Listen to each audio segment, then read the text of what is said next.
bahwa nanti di suatu zaman akan datang seseorang yang namanya dijuluki Tu Pute Inong Kinong.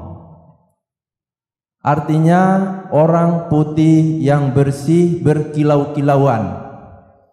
Asyhadu la ilaha illallah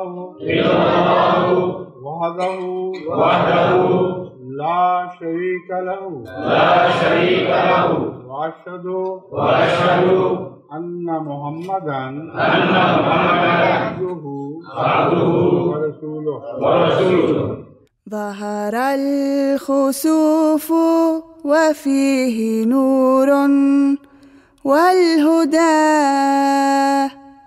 خير لنا ولخيرنا أمر بدا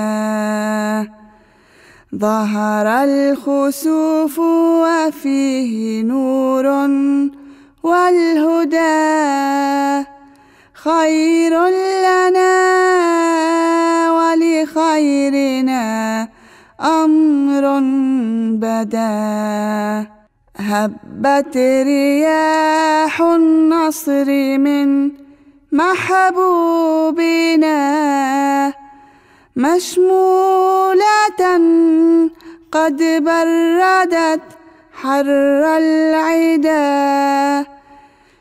في ليلة قدت ثياب غمامها برق الرواعد كان فيها مرجدا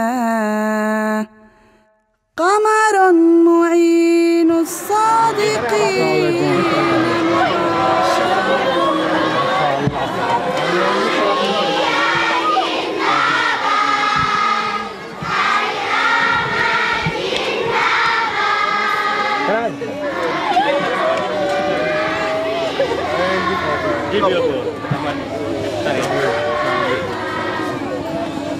Assalamualaikum.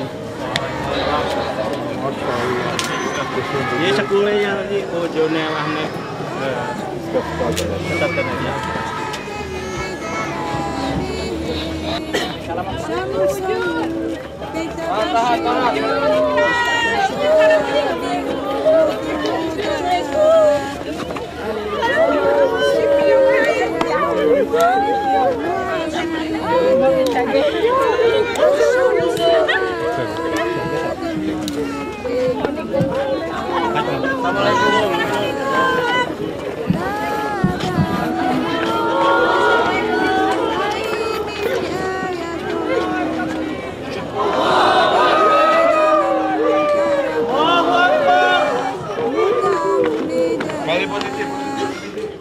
فاسعوا زرافات ووحدانا له متندمين.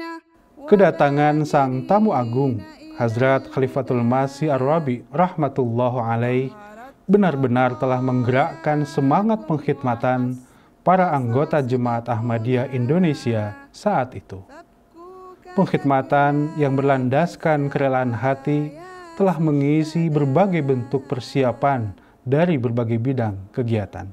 Saya tidak menyangka bahwa akan mendapatkan tugas yang luar biasa ini, dan saya baru tahu kemudian bahwa ketiga tugas ini harusnya, kata Mayor Mahmud, dia datang lebih dulu sebagai tim advance, harusnya dikerjakan oleh 3 orang, masing-masing satu bidang, yaitu akomodasi, transportasi, dan konsumsi. Tapi entah kenapa Amir pada saat itu, saya sampaikan juga keberatannya Mayor Mahmud, tapi Amir tetap jalankan saja. Jadi, dan tugas ini bukan hanya Jakarta. Jadi saya terus mendampingi kemana Huzur pergi berkunjung di jemaat-jemaat Indonesia. Jadi ya 3 tugas itulah yang saya upayakan untuk bisa maksimal. Menyediakan transportasi kendaraannya yang layak dan cukup baik untuk Huzur dan rombongannya, terutama untuk Huzur. Karena saya anggap beliau adalah seperti pemimpin dunia lah. Saya fokusnya melayani beliau itu, saya berusaha sebisa mungkin bahwa beliau adalah tokoh dunia Tentu kendaraannya pun kan nggak bisa sembarangan yang kita pakai. Saya cari betul-betul yang istimewa. Dan alhamdulillah Pak Abdul Qoyum bisa menyediakannya pada saat itu. Nah, rumah memang ada dua pendapat bahwa akomodasi huzur sebaiknya di hotel saja yang internasional. Pertimbangan mereka adalah ya kualitas pelayanan kita kan masih diragukan untuk melayani tamu seagung seperti itu. Jadi ada yang usul hotel-hotel bintang 5 yang memang biasa melayani tamu-tamu negara, itu yang dipilih. Tapi Pak Amir menetapkan mendahulukan rumah anggota terlebih dahulu. Dan Mayor Mahmud pun mengkonfirmasi bahwa hujur lebih memilih tinggal di rumah anggota. Tentunya kami mempersiapkan kunjungan huzur ke Indonesia, khususnya ke Jakarta ini adalah tempat tinggal beliau tuh kira-kira pantasnya di mana. Memang sebagian anggota juga lebih senang kalau bisa di hotel aja, terutama yang dekat ke pusat adalah Hotel Hilton. Tapi entah bagaimana huzur memutuskan kalau bisa di rumah jemaat. Kira-kira akhirnya di Patra Kuningan aja setelah ditinjau oleh tim advance yang datang ke Indonesia yang diantaranya terdiri dari Mayor Mahmud. Jadi dicek rumah-rumah itu, kemudian akhirnya mereka putuskan di Kuningan karena di sini itu kompleks para menteri ya, banyak para menteri, dan kebetulan di muka rumah ini itu rumahnya Pak Habibie di waktu itu sebagai wakil presiden, sehingga dilihat dari segi keamanan itu baik lah. Ya akhirnya memang diputuskan ya di sini. Mengenai konsumsi, saya tidak membentuk tim khusus konsumsi untuk seluruh Indonesia. Saya hanya menyiapkan tim untuk melayani rombongan hujur saja, yaitu Pak Denny kalau nggak salah yang saya angkat untuk selama hujur di Jakarta. Tapi beliau melayani rombongan tamu hujur, sedangkan hujur langsung ditangani oleh LI. Jadi LI sudah melakukan persiapan yang sangat baik. Dia lapor kepada saya bilang ya tinggal dilanjutkan saja. Nah itu LI ya luar biasa lah, excellent lah cara bekerjanya. Memang ada sedikit kritik dari hujur waktu itu. Jadi hujur bertanya, kenapa disediakan sebanyak ini buat saya? Saya kan makannya sedikit, gitu ya. Itu satu. Terus, kenapa kok disediakan makanan Pakistan terus, gitu ya. Kita karena hujur tamu Pakistan, kita sebaik mungkin dan sampai hujur terganggu pencernaan atau tidak selera, jadi kita siapkan memang makanan-makanan ala Pakistan. Salah satunya yang direkrut oleh LI adalah istrinya Pak Faruk, Ibu Uke, yang memang terkenal jago masak-masakan Pakistan. Terus kemudian ada Ibu Neneng Anis juga untuk tim masaknya di situ. Nah, karena hujur protes, hujur minta, saya ingin juga mencicipi masakan khas Indonesia. Nah, terus dikasihlah masakan Indonesia dan hujur sangat menyenangi. Terutama buah. Nah, hujur diberikan buah-buah yang international fruits. Beliau mengatakan apa di sini tidak ada yang occasional fruits, tropical fruits. Oh, ada hujur. Akhirnya diberi. Ada dua yang hujur sangat berkesan, pisang mas yang kecil-kecil dan nanas. Nanas beliau suka sekali. Nah pisang mas ini saya diprotes sama Mayor Mahmud. Yang banyak protesnya Mayor Mahmud karena beliau memang bertanggung jawab langsung gitu kepada hujur sebagai kepala keamanan hujur, dan beliau juga dekat sama saya. Kami bersahabat dengan beliau itu sejak 1989 di Singapura dulu. Jadi 11 tahun kemudian persahabatan masih intens, masih hangat, dan dibilang seperti itu. Dia bilang, Mubarik, kamu mau kasih hujur pisang sekecil ini, katanya. Saya bilang rasain dulu, coba rasakan rasanya. Kita coba, wah enak ini. Dan waktu kita berkunjung, jalsa, hujur pesan khusus 2 buah itu kepada rombongan Indonesia yang akan pergi ke sana. Jadi nanas dan pisang mas kita bawakan. sekitar bulan Juni 2000 ya. Saya waktu itu berada di Surabaya, tapi mendengar kabar bahwa Huzur akan datang ke Indonesia. Lalu baliklah saya ke Jakarta, ya setiba di Jakarta langsung ya kan saya cari informasi apa tugas yang bisa saya lakukan untuk menghormati ya Huzur gitu kan. Tapi kan kalau obsesi dari awalnya kan kalau Huzur datang kan selalu saya mau jadi supir Huzur gitu kan. Siapa sih yang nggak pengen jadi supir Huzur kan, bisa setiap saat ya kan. Nah saya cari info, kebetulan kakak ipar saya, Saudara Mubarik Ahmad, sebagai Ketua Transportasi dan Akomodasi ya. Nah, lalu saya ya sampaikanlah niat saya gitu kan. Jadi percakapannya waktu itu kan, sehingga saya samperin, lalu saya bilang, "Kak baik, ya, Huzur pasti datang kan ya? Saya jadi supirnya dong." Dengan yakinnya gitu kan saya sampaikan saya mau jadi supir. Tapi lalu jawaban beliau, "Waduh, kok kamu mungkin terlambat kali ya. Ini udah ada 10 apa berapa kandidat nih yang udah siap mau jadi supir Huzur gitu kan." Dalam hati ya mungkin nggak enak juga kalau dia propose saya gitu. Mungkin karena dipikir bakal KKN, jadi ya udahlah kalau gitu. Dengan perasaan kecewa saya bilang, "Ya udahlah kalau gitu apa aja deh. Saya jadi yang penting bisa berkhidmat." "Ya udah nanti," katanya, "saya lihatlah ya." Udah. Nah, berlalulah beberapa waktu, lalu biasa kan sebelum Huzur datang kan bodyguard selalu datang dulu. Kebetulan waktu itu person in charge-nya adalah Major Mahmud.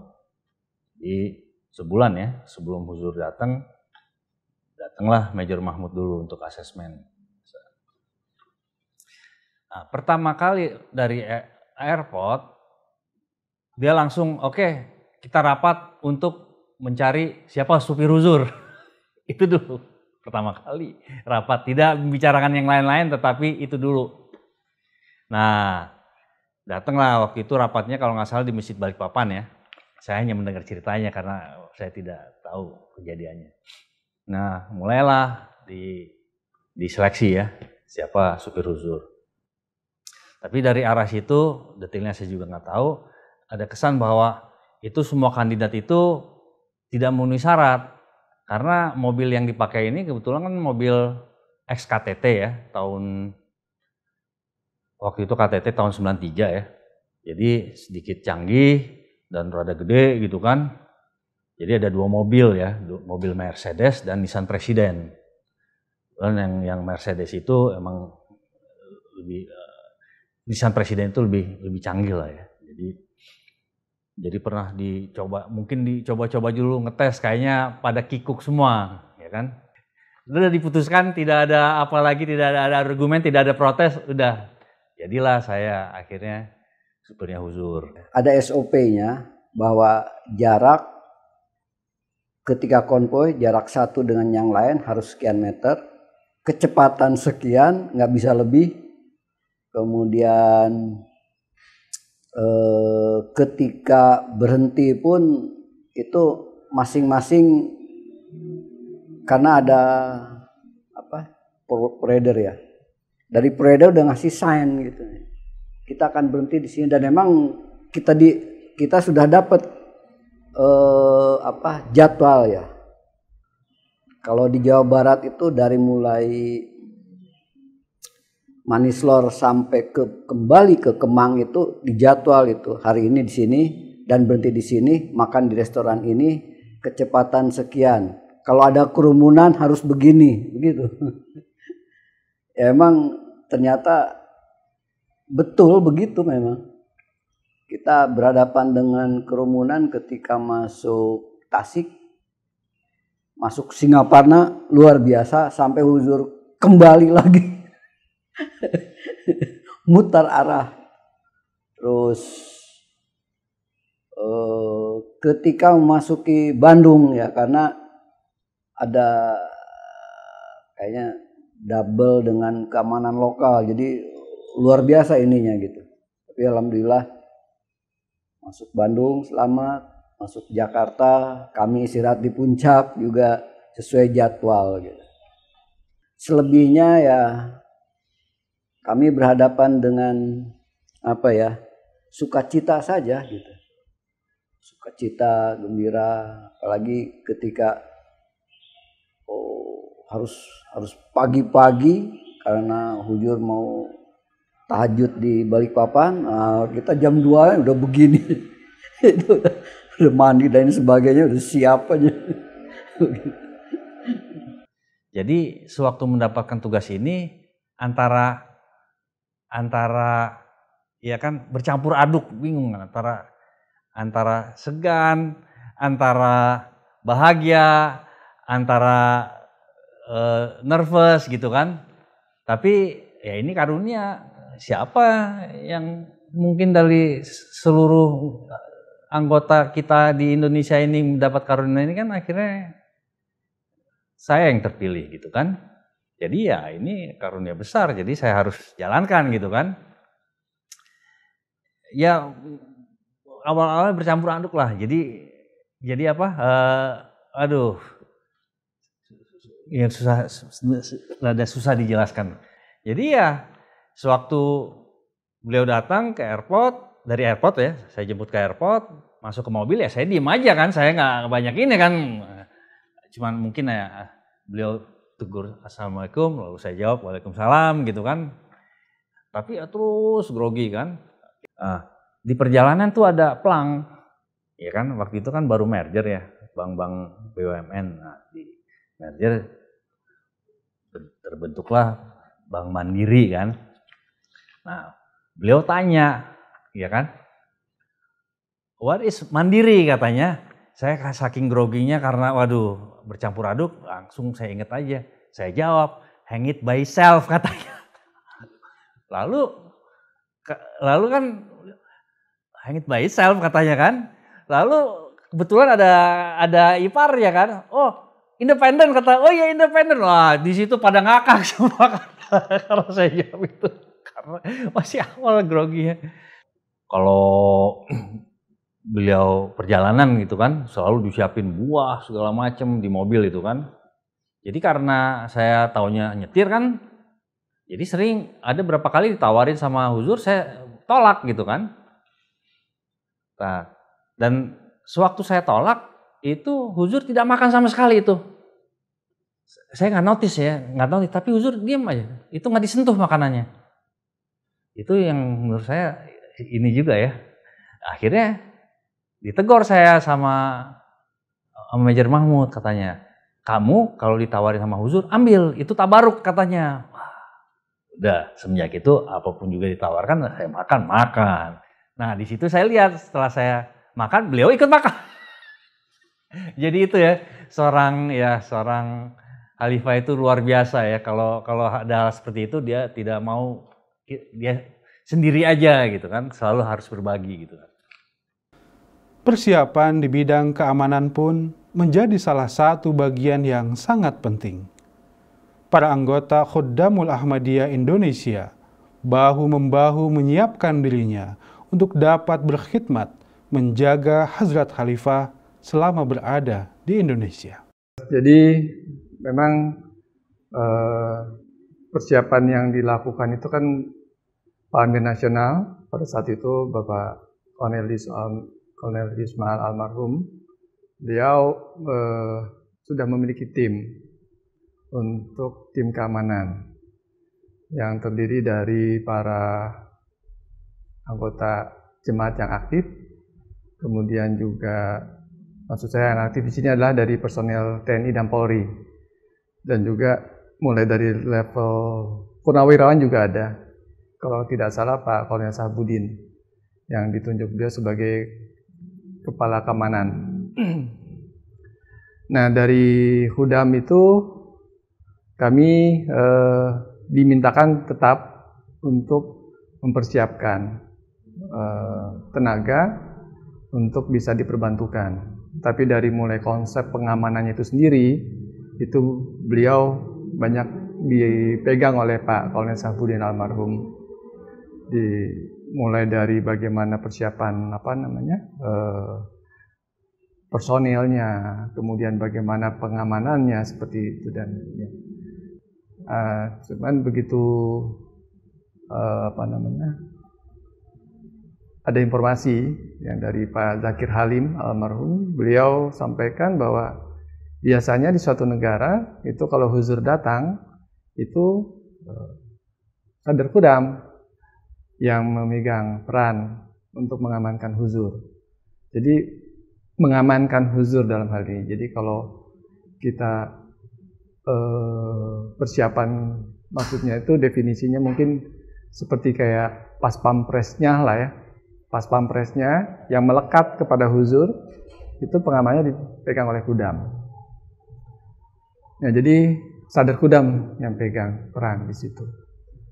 Jadi untuk pengamanan huzur sendiri yang melekat itu kita menjadi bagi dua, yaitu Special Security dan General Security, SS dan GS. Tapi pengamanan mulai dari persiapan misalnya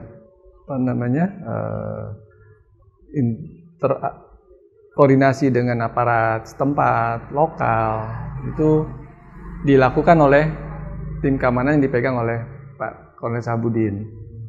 Seperti itu. Jadi misalnya untuk forwardersnya, kemudian juga untuk pengamanan di sekitar lokasi, koordinasi dengan polisi, itu beliau tim keamanan dari yang sudah dibentuk oleh Pak Amir. Ya, saya masih ingat Mr. Kahlun itu adalah bodyguard huzur ya dari Kanada.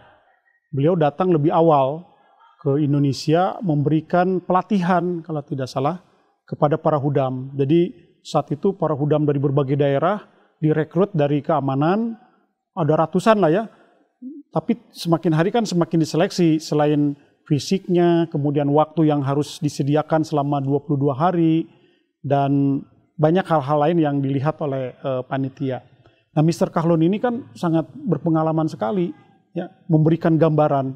Ternyata ada hal-hal unik ya, di mana tetap pengamanan VVIP itu kan sebetulnya standar di seluruh, tapi karena kita mengamankan huzur, ada hal-hal formasi-formasi yang agak berbeda dengan pengamanan standar seorang presiden kan. Kami itu dilatih mendapatkan pelajaran tentang pengamanan security itu kan, selain fisik harus kuat oleh beliau. Salah satunya harus kuat berdiri berjam-jam gitu ya. Ini kan luar biasa. Kita dilatih di siang hari, dari pagi siang berlatih berdiri. Ini yang membuat betul-betul teringat lah ya. Ya kalau yang nggak tahan bisa menangis itu ya. Tapi mereka kan kuat berdiri gitu ya. Nah, beliau melatihkan formasi pengamanan VVIP huzur, kanan kiri ada yang di depan. Itu selalu dilatih tiap hari. Bagaimana mengamankan, bahkan dari segi pakaian. Nah, pakaian ini kan kita diajarkan kenapa harus pakai jas ya, penampilan, sehingga seperti security yang sangat profesional gitu ya. Berarti kan kalau sudah pakai jas berarti di dalam dadanya itu bisa saja banyak perlengkapan keamanan gitu ya, tidak polos. Nah ini, dan tentu beliau sangat berjasa ya, karena Mayor Mahmud itu kan datangnya sudah mendekat. Kalau beliau ini sudah jauh-jauh hari. Kalau tidak ada beliau kelihatannya kami juga sulit. Bagaimana teknik mengamankan seorang huzur, pengalamannya itu kan. Sementara waktu sudah sangat dekat. Saya kira beliau sangat berjasa lah memberikan pengalaman mendidik, melatih para pengawal, sehingga alhamdulillah ya dengan kurnia Allah Subhanahu wa taala huzur selamat. Ada pesan beliau waktu itu kalau tidak salah kepada kami, motivasi. Coba katanya bayangkan kalau nanti Indonesia itu gagal memberikan pengamanan kepada Hadrat Khalifatul Masih ketika di kunjungannya, bayangkan kalian itu akan mendapat murka atau cemoohan dari Allah Ta'ala, dari seluruh dunia, seluruh warga Ahmadi di Indonesia, bahkan anak keturunan itu akan menyatakan menyesali bahwa kalian tidak mampu menjaga khalifah, sehingga khalifah mendapatkan kesulitan atau hal-hal yang lain yang tidak diinginkan. Nah, ini membuat kami itu jadi semangat. Kapanpun, bagaimanapun, tidak boleh tidak lepas daripada tanggung jawab keamanan. Bahkan pernah saya mendengar, Pak, awal mulanya katanya keamanan ini akan diberikan oleh tenaga security profesional yang punya senjata, terlatih, satu kompi. Namun ketika Mayor Mahmud datang, wah ini lebih baik dijaga oleh Hudam. Karena Hudam siap mati, siap menjaga huzur. Dan pada waktu itu juga komandan itu adalah langsung ditunjuk Pak Sadar Hudam, Pak Abdul Muksid. Ya secara kemampuan pengamanan kan mungkin tidak ada pengalaman. Tapi beliau menjadi komando tertinggi dalam keamanan. Bahkan semua kendali pada waktu itu ada di beliau. Namun dalam pelaksanaan di lapangan beliau kan menunjuk Bapak Sadikin. Ya, beliau mantan itu juga ya, orang kepolisian lah. Dan beliau pun sudah wafat ya kalau tidak salah. Mudah-mudahan Allah mengampuni beliau. Beliau yang melakukan koordinasi di berbagai macam lini, di ring 1, ring 2, ring 3. Awal-awal sih memang kita ini ya, agak bisa nggak sih kita terkumpul sekian orang. Beliau bilang, udah jangan khawatir, berdoa saja terus, kata Mr. Lon. Berdoa saja bahwa ntar Allah Ta'ala pasti akan kasih. Dan memang benar, banyak yang antusias untuk datang, untuk saya ingin berkhidmat gitu. Ada juga yang datang melalui anggota bapak kita yang itu, Pak bisa nggak ini? Oh silakan masuk aja. Nah, kebetulan kan kita punya standarnya tetap standarnya Polri. Kita juga punya yang sudah memang waktu itu ada Pak Sodikin, kemudian secara mental beliau yang melatih, dan juga ada Pak Mulyadi dia juga ikut melatih. Terus kemudian Pak Nur itu juga beliau ikut melatih juga, mendampingi kita lah. Jadi kalau dari segi pelatihan fisik itu kita menggunakan anggota TNI dan Polri yang mulai dari baris berbaris, kemudian fisik lari-lari itu bisa kita lakukan setiap Jumat Sabtu Minggu. Tapi kalau untuk manuver-manuvernya itu pada sebulan terakhir lah, itu beliau baru kasih tahu ini seperti ini cara pengamanannya. Nah di situ beliau paling sering mengatakan you have to be alert, harus waspada. Kamu matanya jangan lihat ke huzur. Pokoknya kamu mata harus lihat kepada mana. Kalau kamu misalnya jaga di sini ya, kamu lihat di situ. Kemudian yang sebelahnya kamu jaga lihat ke arah sini. Jadi semua tercover, dia bilang gitu. Jadi pelajaran-pelajaran seperti itu yang. Terus bagaimana nanti kalau misalnya, kadang kita kan tidak menggunakan senjata dan tidak diperbolehkan menggunakan senjata entah itu tajam ataupun api. Nah jadi dia bilang apa tamengnya kita? Ya tubuh kalian, tubuh kudam-kudam itu. Kalau misalnya ada orang mau melakukan ini, ya kita simulasi itu biasanya kita pernah lakukan, terutama dilakukan setelah beliau mendapatkan bapak-bapak kita yang anggota TNI itu, mendapat pelajaran dari Mr. Lon juga, beliau sampaikan presentasi juga kepada beliau, termasuk juga kepada Pak Amir. Nah, terus beliau melakukan simulasi. Nah, beliau lihat, oh iya, cukup itu. Nah, begitu seminggu kepastian huzur mau datang, itu Major Mahmud datang ke Indonesia. Nah, Major Mahmud datang ke Indonesia. Nah, di situ ada Mr. Lon. Saya jangan khawatir, ini saya sudah lihat ini kudam-kudam di Indonesia sudah luar biasa persiapan-persiapannya. Adapun dalam rangka mengabadikan peristiwa bersejarah ini, tim MTA Indonesia bekerja keras untuk mempersiapkan segala sesuatunya secara maksimal, meski halangan dan rintangan harus dihadapi. Saya ingat 2 bulan sebelumnya kan Jemaat Indonesia, pengurus besar Jemaat Indonesia, khususnya panitia yang sudah dibentuk oleh pengurus besar, panitia tamu agung, menyusun rencana kegiatan itinerary atau rencana kegiatan hujur selama kurang lebih 3 minggu ya di Indonesia atau 23 hari di Indonesia. Nah, setiap ada meeting, saya atau tim MTA selalu hadir di situ. Ini persiapan pertama, karena kita tidak ingin ada yang miss gitu ya. Karena kita sudah putuskan di rapat intern MTA bahwa apapun, kegiatan apapun yang dilakukan oleh Hujur di Indonesia harus terekam, harus terdokumentasi. Ya, harus terekam dengan baik, dengan profesional, dengan kualitas yang bagus, baik audio maupun video. Oleh karena itu, acara yang disusun oleh Panitia Tamu Agung itu selalu kita ikuti, karena itu terus berubah. Ya, karena juga Panitia Tamu Agung berhubungan dengan pihak luar juga, ya kan, kerjasama. Ada mungkin acara yang belum confirm, tanggal berapa, jam berapa, dan seperti itu yang membuat perubahan. Nah, MTA selalu ikuti, itu persiapan pertama. Ketika fix semua program sudah dibuat oleh Panitia Tamu Agung, disetujui oleh Pak Amir dan Pengurus Besar Jemaat Ahmadiyah Indonesia, nah baru MTA membuat peta, ya, peta persiapan peliputan istilahnya waktu itu, atau dokumentasi. Kita menghitung atau melihat dulu kegiatannya apa, di mana fokus pada kegiatan Hujur. Hujur akan kemana, di mana melakukan apa, kita terus hitung. Di situ diperlukan berapa kru, alat apa yang diperlukan, itu yang kita hitung dulu, persiapkan dulu. Ya. Setelah itu semua selesai, baru kita rapat intern di MTA untuk pengadaan semua alat itu. Ya, terutama yang kita siapkan itu selain peralatan yang kita butuhkan adalah SDM. Ya, tenaga. Terus terang pada saat itu kita kan yang sehari-hari di MTA itu hanya 6 orang. Untuk meliput kegiatan begitu besar, ya, seorang tamu agung, Hazrat Khalifatul Masih, ya, untuk pertama kalinya ke Indonesia, dan juga mungkin ini diharapkan juga oleh jemaat di dunia, seperti apa kunjungannya kan tergantung ke MTA juga gitu ya, seperti apa gambarnya, videonya. Maka itu tantangan yang sangat berat sebetulnya untuk MTA Indonesia ya, dengan 6 orang. Maka beberapa bulan sebelumnya itu kita juga merekrut tenaga-tenaga volunteer dari Hudam, dari Lajnah ya.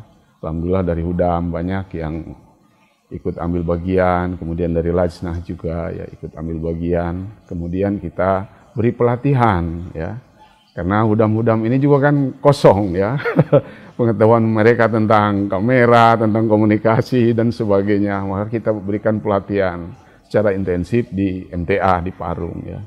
Bagaimana melakukan liputan multi kamera, melakukan liputan ya satu kamera, single kamera dan sebagainya, supaya rekaman ini, dokumentasi ini betul-betul berkualitas, bagus gitu. Karena ini kita pertimbangkan ini akan dilihat oleh penerus jemaat nanti ya, beberapa tahun kemudian, beberapa tahun kemudian, dan juga mungkin akan dilihat oleh jemaat lain di seluruh dunia. Seperti itu persiapannya kurang lebih. Dan kesulitannya itu ialah kegiatan ini tidak di satu tempat, nasional kan, di berbagai tempat begitu. Betul-betul kita harus berpindah gitu kan. Bukan hanya SDM-nya saja, orangnya, peralatannya juga harus pindah kan. Nah, maka kita hitung-hitung semua peralatan, ternyata peralatan yang kita miliki tidak memadai. Itu kesulitan pertama. Ya, alhamdulillah didukung oleh Bu Koyum ya, istrinya Pak Insinyur Abdul Koyum, sekretaris audio video waktu itu. Ibu Koyum itu memiliki production house, NPC Studio namanya, di Jalan Salak di Manggarai. Beliau mendukung peralatan itu. Dan jemaat juga mendukung rencana kita menyewa peralatan dari luar. Ya, ketika peralatan sudah oke untuk meliput semua kegiatan Hujur dimanapun, apapun, kesulitan lain adalah SDM tadi. SDM tadi.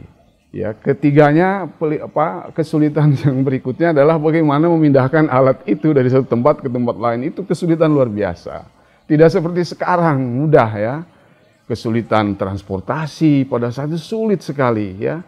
Ya tidak seperti sekarang kita searching di Google cari jasa penyewaan box untuk mengangkut peralatan kamera dari satu tempat ke tempat lain itu gampang ya.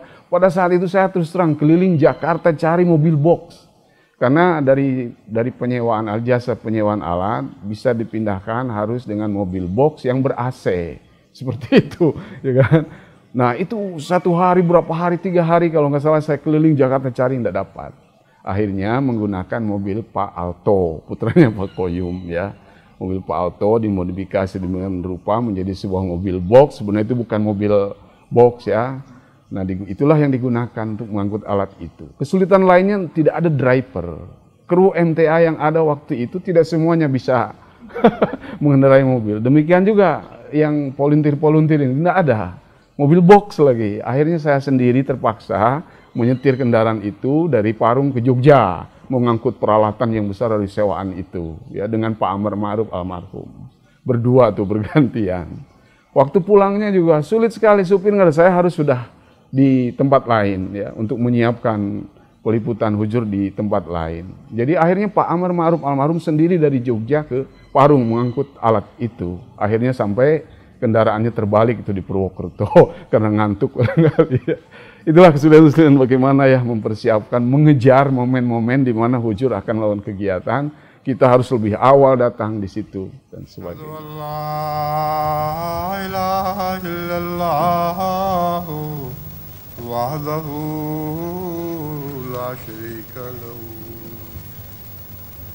Wa ashhadu anna Muhammadan abduhu wa rasuluh. Amma ba'du fa'udhu billahi minasy syaithanir rajim. Bismillahirrahmanirrahim. Nah, ketika memandang beliau pertama kali, luar biasa. Mata saya silau. Saya tidak bisa memandang lebih lama. Air mata saya keluar melihat beliau. Ini manusia, bukan manusia biasa, saya bilang. Ya, saya melihat pada Abdul kan berjumpa, beliau lewat saja. Saya melihat, ya Allah, Masya Allah. Jadi cahaya kerohanian beliau, cahaya halifah beliau itu betul-betul nampak. Ya, saya betul-betul tidak bisa memandang beliau, hanya berdoa, ya Allah. Ya Allah, panjangkanlah umur beliau, berilah beliau sehat dan kemajuan dalam memimpin jemaat. Demikian juga hal itu terulang ketika beliau datang di Parung. Ya. Kebetulan waktu di bandara bukan saya menugaskan yang lain. Jadi saya berjumpa langsung dengan hujur itu di sini di Parung. Itu perasaan itu keluar lagi ketika saya pertama kali melihat beliau secara langsung ketika di Jalsa London pada tahun 94. Ya, ini bukan manusia biasa.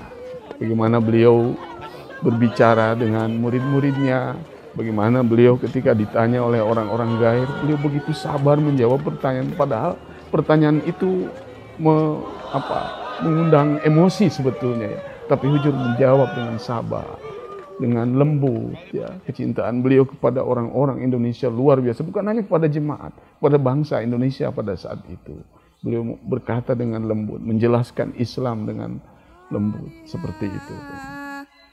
يا ربي فاعمر خربها متوحدا يا ربي فاعمر خربها متوحدا